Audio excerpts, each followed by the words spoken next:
Olá, gente querida do coração verde e amarelo, sou Cleiton Basso em mais um Jornal Foco do Brasil, compromisso com a verdade.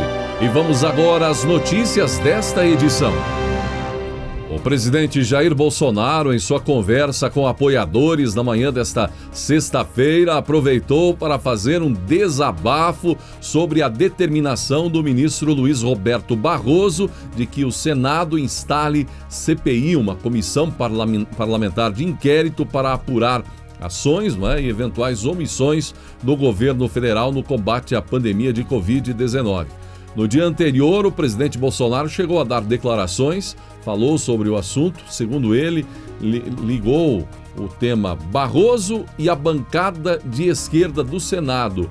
E isso deu numa jogadinha casada para desgastar o governo. Foi a opinião do presidente. Pessoal, parar um pouquinho. Não sei. A questão sobre o ministro Barroso. É sobre a decisão do Barroso de ontem, monocraticamente. Presta atenção que é importante, pessoal. Mandando, determinando que o Senado Federal instale a CPI da Covid contra o presidente Jair Bolsonaro. Não existe. É exatamente isso. A CPI não é para apurar desvio de recursos de governadores. É para apurar, segundo lá está na ementa do pedido de CPI, omissões do governo federal. Ou seja, uma jogadinha casada. Barroso, bancada de esquerda do Senado, para desgastar o governo. Eles não querem saber do que aconteceu com os bilhões desviados por alguns governadores e alguns poucos prefeitos também. Agora, detalhe. Lá dentro do Senado, tem processo de impeachment contra o ministro do Supremo Tribunal Federal. Tem ou não tem? Eu quero saber se o Barroso vai ter coragem moral de mandar instalar essa CPI, esse processo de impeachment também. Pelo que me parece, falta coragem moral para o Barroso e sobra ativismo judicial. Não é disso que o Brasil precisa. Vivendo um momento crítico de pandemia, pessoas morrem e o ministro Supremo Tribunal Federal faz politicalha junto ao Senado Federal. Barroso, nós conhecemos o teu passado, a tua vida, o que você sempre defendeu, como chegou ao Supremo Tribunal Federal, inclusive defendendo o terrorista Cesare Battisti.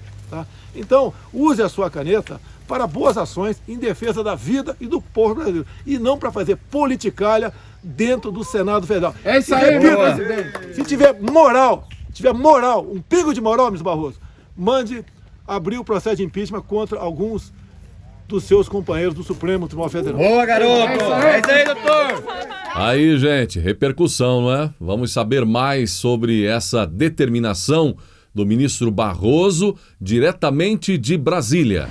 E foi o ministro Luiz Roberto Barroso, do STF, quem determinou que o presidente do Senado, Rodrigo Pacheco, instale uma CPI para investigar as possíveis ações e omissões do governo federal em relação à pandemia de Covid-19.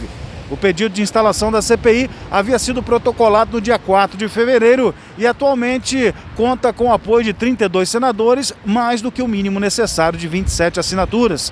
Em entrevistas, o presidente do Senado, Rodrigo Pacheco, tem criticado severamente o pedido, afirmando que a CPI é inoportuna e que seria contraproducente. Os senadores Alessandro Vieira e Jorge Cajuru recorreram ao Supremo, argumentando que o presidente do Senado estava violando o direito de as minorias parlamentares instalarem CPIs se conseguissem um número de assinaturas necessárias. Em sua decisão, Barroso reconheceu o direito de os senadores instalarem a CPI e que havia urgência em apurar possíveis atos do governo que possam ter agravado os efeitos decorrentes da pandemia da Covid-19.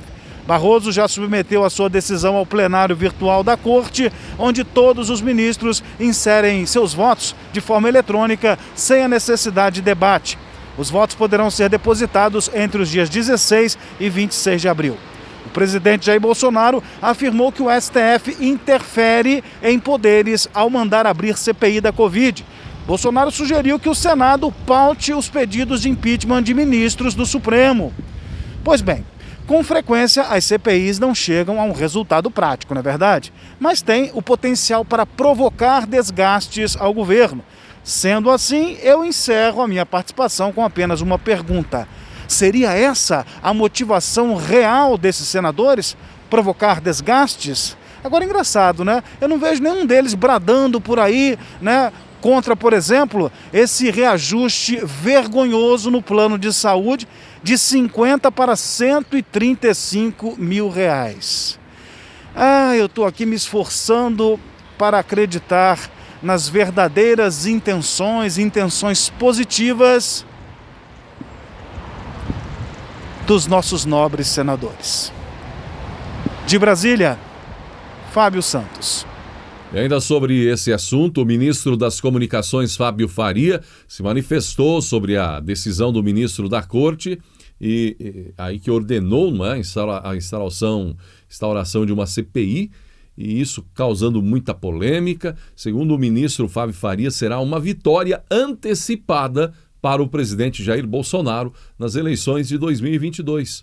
Num momento em que todos pedem união entre os poderes, nos surpreendem decisões sobre uma CPI que em nada contribuirá para vencer a pandemia.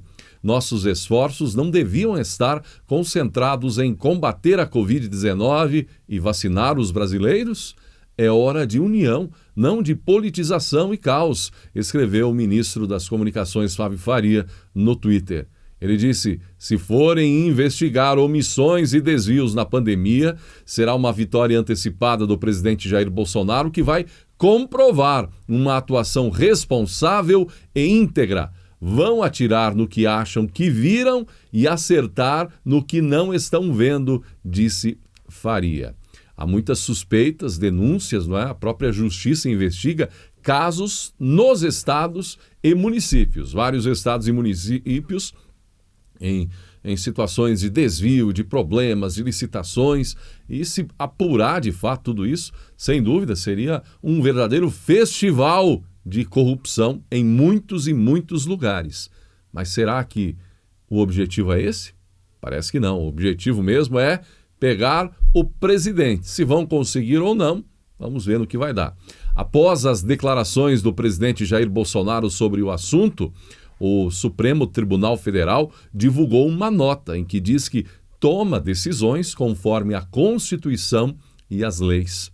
O Supremo Tribunal Federal reitera que os ministros que compõem a Corte tomam decisões conforme a Constituição e as leis e que, dentro do Estado democrático de direito, questionamentos a elas devem ser feitos nas vias recursais próprias, contribuindo para que o espírito republicano prevaleça em nosso país, diz a nota do STF.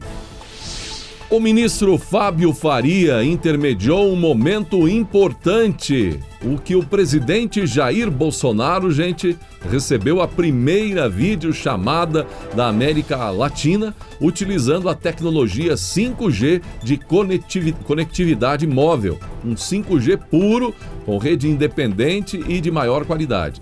A ligação para o Palácio do Planalto, em Brasília, foi feita pelo ministro das Comunicações, Fábio Faria, da sede da Nokia em São Paulo. Durante a videochamada desta sexta-feira, Faria também mostrou as antenas 5G que foram instaladas no Palácio do Planalto e na sede da Nokia e que serão espalhadas pelo país para, segundo ele, levar conectividade a todos os brasileiros. O evento fez parte de uma série de demonstrações de fabricantes da tecnologia 5G ao governo brasileiro. A previsão é que o leilão do 5G no país ocorra até o meio deste ano e que até junho de 2022 a tecnologia esteja funcionando em todas as capitais brasileiras. Para o presidente Jair Bolsonaro, o 5G trará reflexos importantes na sociedade, não só para a conectividade entre as pessoas, mas para o desenvolvimento dos setores empresarial e industrial. Aqui, presidente, eu quero mostrar aqui para o senhor, aqui está a antena do 5G. Essa antena ela é 4 vezes menor que a antena do 4G, ela é 4 vezes mais leve e 4 vezes precisa de menos energia. Então essas antenas serão instaladas nos postes. Estamos aqui mostrar para o senhor, instalamos aí na Nokia, né? A Nokia instalou essa antena aqui no Palácio do Planalto para a gente realizar essa ligação. E no dia 5 de maio, nós teremos um dia digital. Nós iremos levar drones, robôs, vários aplicativos para que a população tenha noção do que nós teremos no futuro. Eu estou aqui com o meu AJO novo, viu, presidente? O Major Cid aí está sob o risco, porque agora os robôs estão trazendo telefonema, estão trazendo documentos para assinar. Mas então é isso, presidente. Queria cumprimentar e falar com o senhor, que é o nosso presidente, que está realizando a primeira ligação do 5G standalone, e daqui a poucos meses nós teremos o leilão realizado no Brasil. Prezado Fábio Faria, nosso ministro das Comunicações, o seu secretário executivo Vitor Menezes e também o presidente da Nokia, Ailton Santos. Um abraço a todos vocês e parabéns por estar colaborando com a evolução da internet no Brasil e no mundo. Em especial, onde existe um deserto na região norte e no nosso querido Nordeste. Com essa tecnologia, nós vamos avançar e muito. Então, temos apenas a agradecer.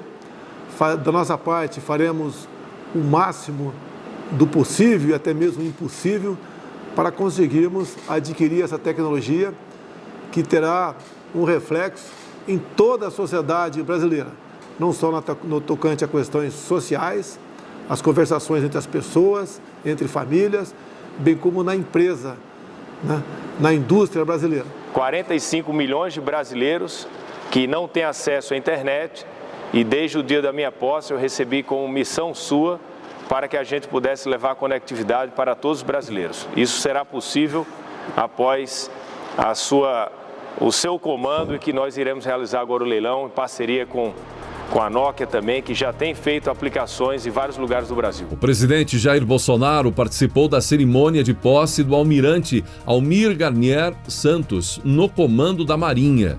Durante a cerimônia, o ministro da Defesa, Walter Braga Neto, destacou o avanço da Marinha em programas estratégicos como o nuclear e o de desenvolvimento de submarinos, além do apoio dos militares em ações de combate à pandemia e no auxílio à vacinação.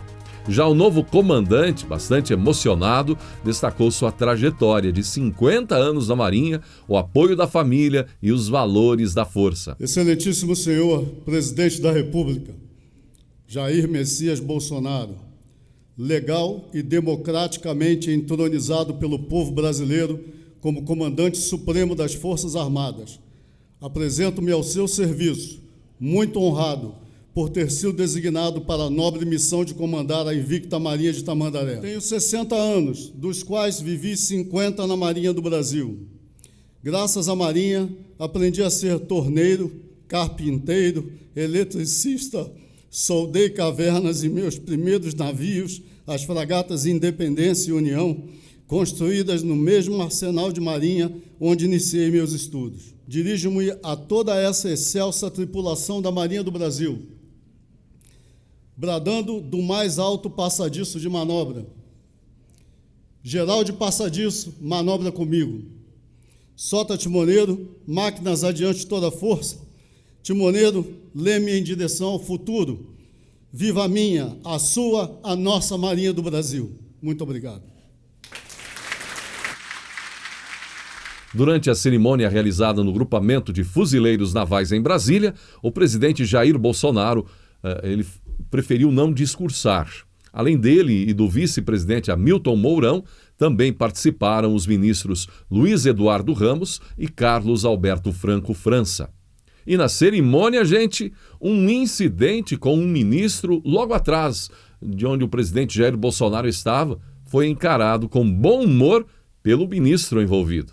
Depois de ter se desequilibrado, o ministro da Casa Civil, Luiz Eduardo Ramos, caiu da cadeira, dando um susto até no presidente. Convidamos os presentes a tomarem seus assentos.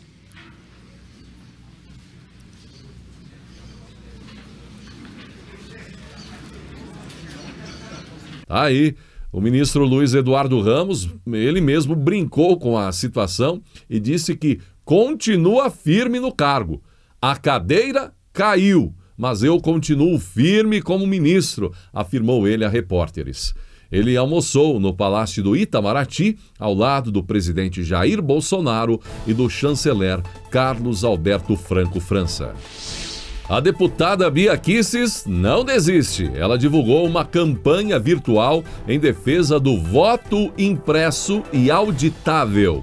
Até o momento da publicação do vídeo, segundo ela, mais de 30 mil pessoas já tinham se cadastraram à ideia de possibilitar maior segurança nas eleições.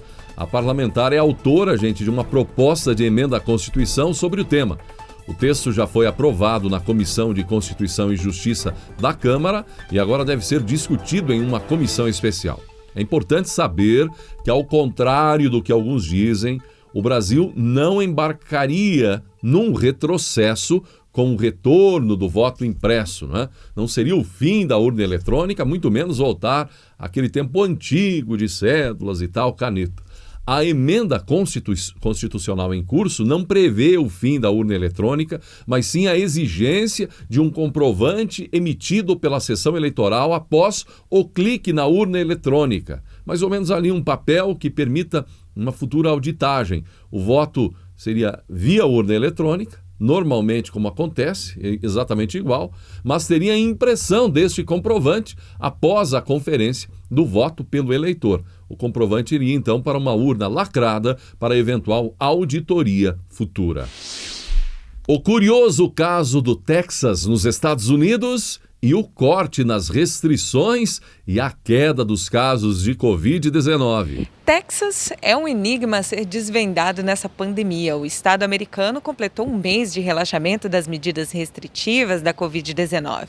O governador do estado, Greg Abbott, suspendeu o uso obrigatório do acessório de rosto e permitiu a reabertura do comércio, o que deixou muitos especialistas preocupados com um possível aumento no número de casos da Covid-19. No entanto, um mês após a diminuição das restrições, o Texas registra queda nos números.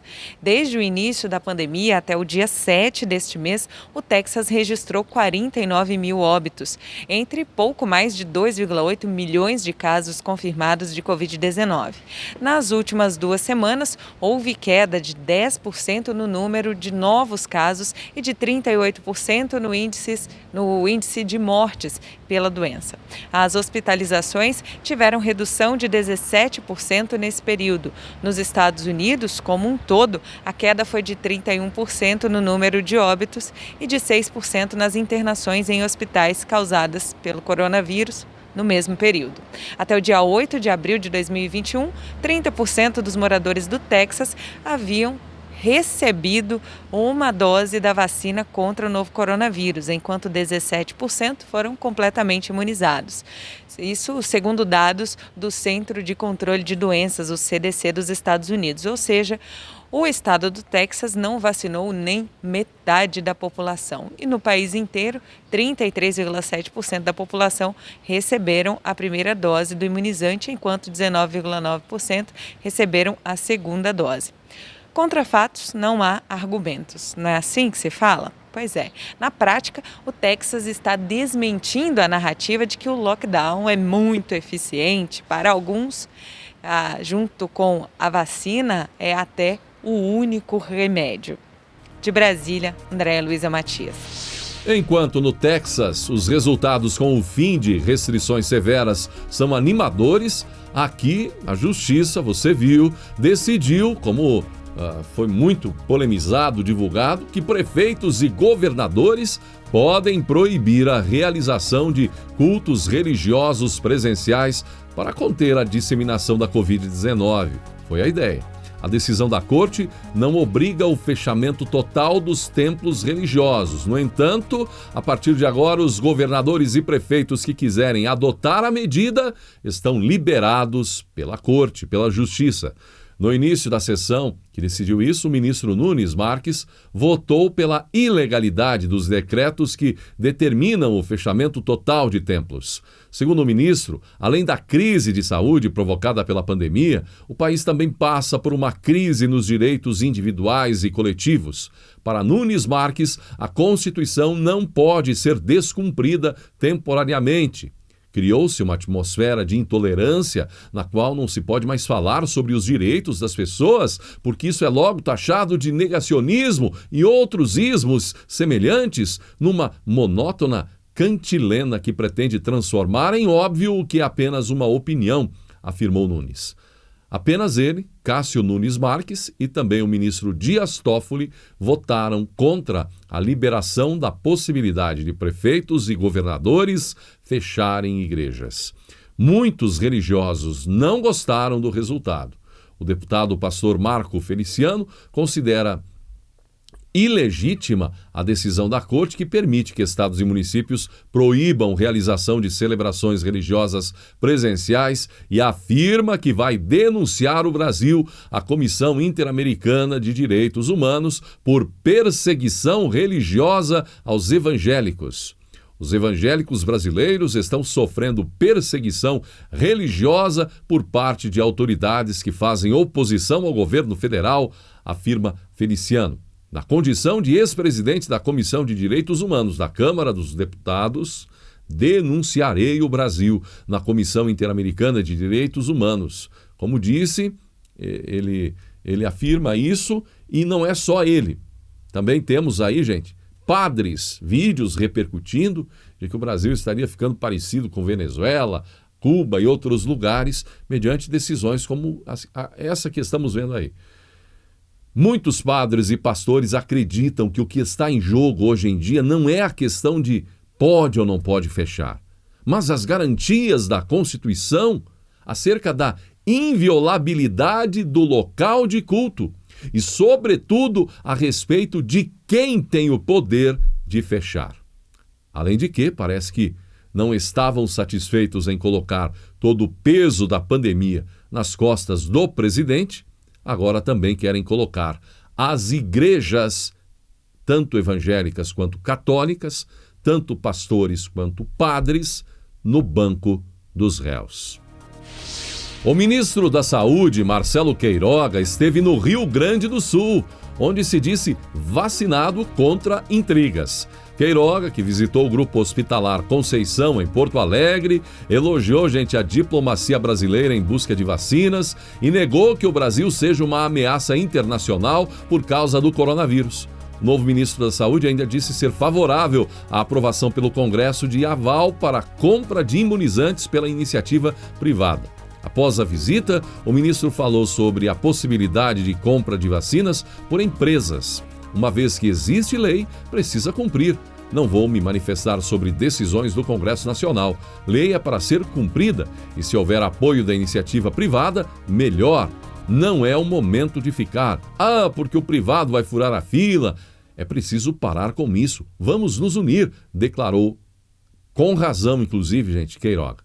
Especialistas têm criticado a proposta de fabricantes que afirmam que não pretendem negociar com grupos particulares. Questionado, o ministro reafirmou o compromisso de vacinar 1 milhão de brasileiros por dia. Queiroga ainda elogiou a diplomacia brasileira, através da qual serão garantidos, segundo ele, insumos, sim, para a produção das vacinas, especialmente a partir da China. Ele também rechaçou o título de ameaça mundial que o Brasil vem recebendo, devido à sua dificuldade em lidar com a pandemia. Já sobre o chamado tratamento, Queiroga, que é cardiologista, ressaltou que cabe aos médicos a decisão sobre ministrar ou não medicamentos. Os pacientes precisam ser atendidos de maneira pronta e o tratamento compete ao médico, que é um profissional autônomo, e a ele cabe decidir o que é melhor para o seu paciente, destacou o ministro da Saúde. Está certo ele. Até aqui vimos os médicos precisarem ficar se articulando, se defendendo, se escondendo, sendo ameaçados por políticos locais e até por colegas sobre essa questão do tratamento. Os senhores médicos que nos assistem sabem do que estou falando. A decisão soberana sobre tratar uma pessoa é do médico. É isso que disse o ministro da Saúde. Mas não é o que políticos dizem, sobretudo os de esquerda, que olham com o viés político para medicamentos. Muitos médicos, ao invés de terem liberdade, estão sendo coagidos estão com medo, estão receosos de qualquer tratamento diante de perseguições que estão recebendo de certos políticos, da comunidade, da própria justiça, de seus próprios colegas, no meio de 10, 2, 3, ameaçando aqueles que desejam exercer sua liberdade e, sobretudo, sua experiência na medicina. Projeto proíbe empresas públicas e privadas de demitirem funcionários durante a pandemia. Empresas públicas e privadas não poderão demitir funcionários ou suspender contratos de trabalho durante a pandemia de Covid-19, ainda que, para tanto, seja necessário aderir a processo de liquidação judicial. Segundo o texto que tramita na Câmara dos Deputados, o descumprimento da medida resultará em multa diária de 0,5% do faturamento mensal da empresa. Essas empresas poderão, no entanto, reduzir a jornada de trabalho dos funcionários, desde que isso não implique em redução da remuneração maior do que 20%, sendo proibida qualquer redução salarial dos que ganham até 5 salários mínimos. O descumprimento da medida, nesse caso, gera multa diária equivalente a 0,25% do faturamento mensal da empresa. Na contrapartida, empresas que não demitirem funcionários ou suspenderem contratos não poderão sofrer ações de despejo por dívidas e nem serem inscritas em dívida ativa ou em serviços de proteção ao crédito. A autora da proposta, a deputada Talíria Petroni, argumentou que a pandemia de Covid-19 demanda esforços emergenciais tanto do poder público quanto da iniciativa privada e que, sem garantia de renda, as pessoas não terão como cuidar de si e de suas famílias. Além disso, o efeito da pandemia a médio prazo é assustador, com o aumento do desemprego que já se encontra há anos acima de 10% da população. O projeto será analisado em caráter conclusivo por comissões na Câmara dos Deputados. O vice-presidente Hamilton Mourão defendeu a manutenção do teto federal de gastos. Em evento com investidores, ele disse que a era do dinheiro fácil acabou e defendeu uma nova reforma da Previdência. Uma coisa é clara, temos que operar dentro do limite da âncora que temos hoje, que é a questão do teto de gastos, afirmou ele. Não podemos fugir da âncora fiscal, senão o país quebra. E se o país quebrar, vamos ficar igual ao nosso vizinho do Sul, igual à Argentina, eterno mendigo, disse o vice-presidente, comparando a situação do Brasil com o país sul-americano. Durante a apresentação, Mourão defendeu a continuidade das reformas e disse ser necessária uma nova reforma da Previdência em breve, porque as economias, com a reforma de 2 anos atrás, foram gastas com a pandemia de Covid-19, disse ele. O pilar das contas públicas, iniciamos com a questão da nova Previdência, mas acho que ninguém aí tem dúvida que nós vamos ter que fazer uma nova reforma da Previdência, porque aquele ganho que foi feito com a reforma de 2019 foi gasto no ano passado para poder enfrentar a questão da pandemia, disse Mourão. O vice-presidente também defendeu medidas liberalizantes como a desvinculação do orçamento, a abertura comercial, a realização de privatizações e a redução da burocracia. Segundo ele, só poderá haver aumento salarial para o funcionalismo público caso a economia volte a crescer e a arrecadação aumente. O presidente Jair Bolsonaro sancionou o projeto de lei 4.476 de 2020, que trata do novo marco regulatório do setor de gás. O presidente Jair Bolsonaro sancionou o projeto de lei 4.476 de 2020, que trata do novo marco regulatório do setor de gás. A matéria teve votação concluída no Congresso Nacional no dia 17 de março. E a informação foi dada pela Secretaria-Geral da Presidência da República, que esclareceu que não houve vetos presidenciais à nova lei. O texto aprovado prevê, entre outras medidas, a desconcentração do mercado, não permitindo que uma mesma empresa possa atuar em todas as fases da produção e extração até a distribuição. E o uso da autorização em vez da concessão para a exploração do transporte de gás natural pela iniciativa privada.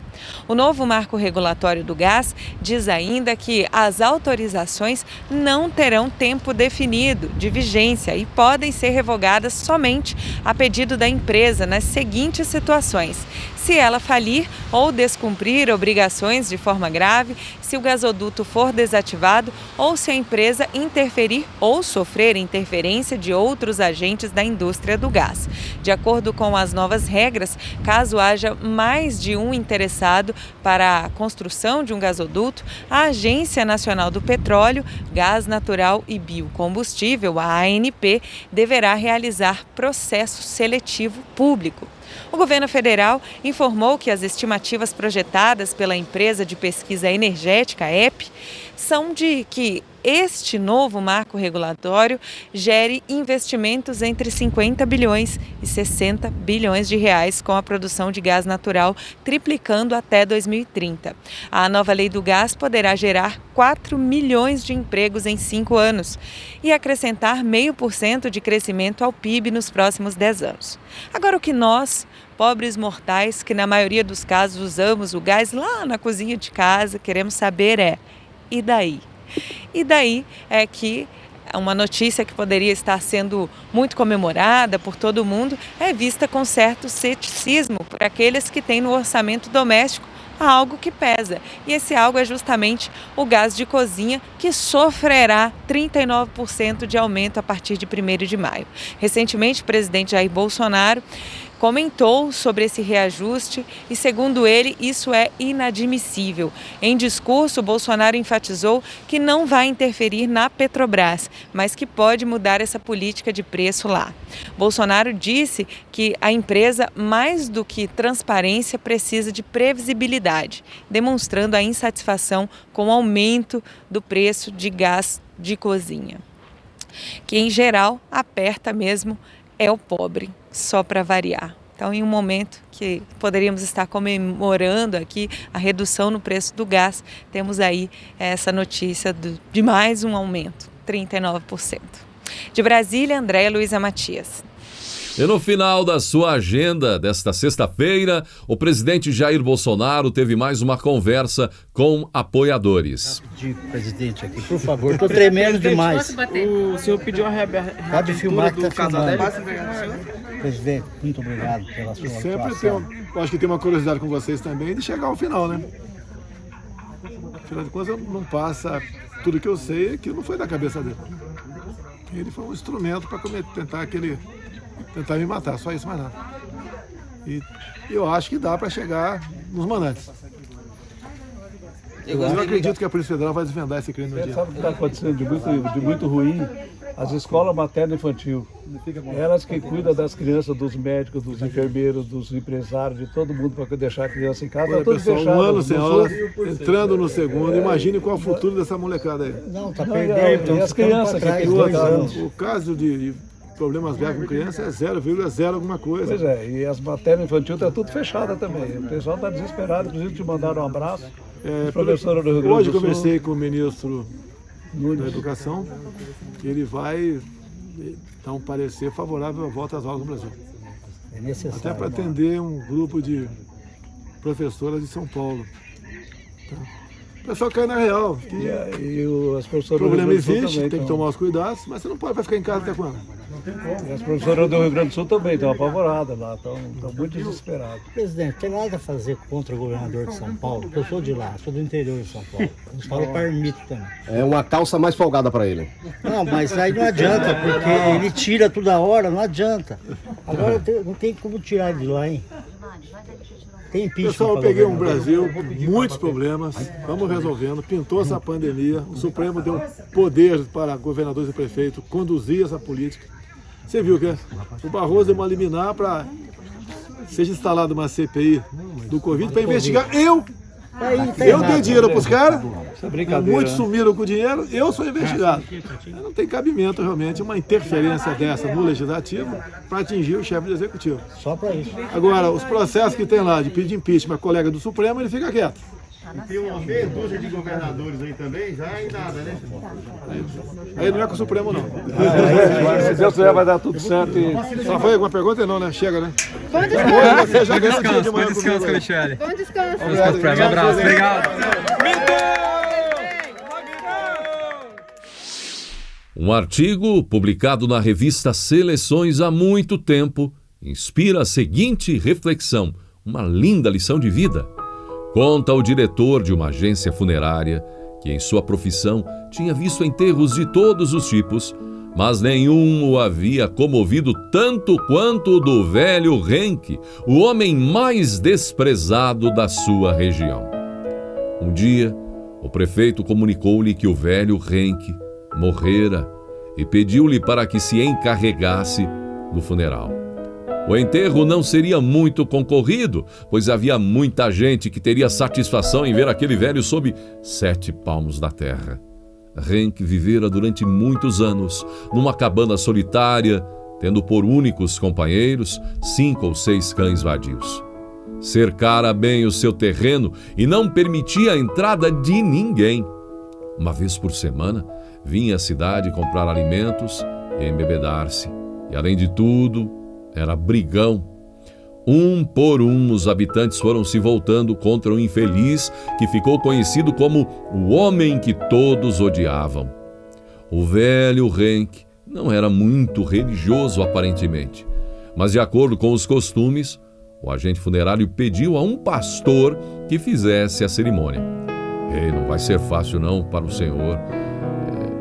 Não há muito o que dizer de bom sobre o velho Henke. Bastará que leia ali uma página rapidamente das Escrituras e nós o enterramos logo.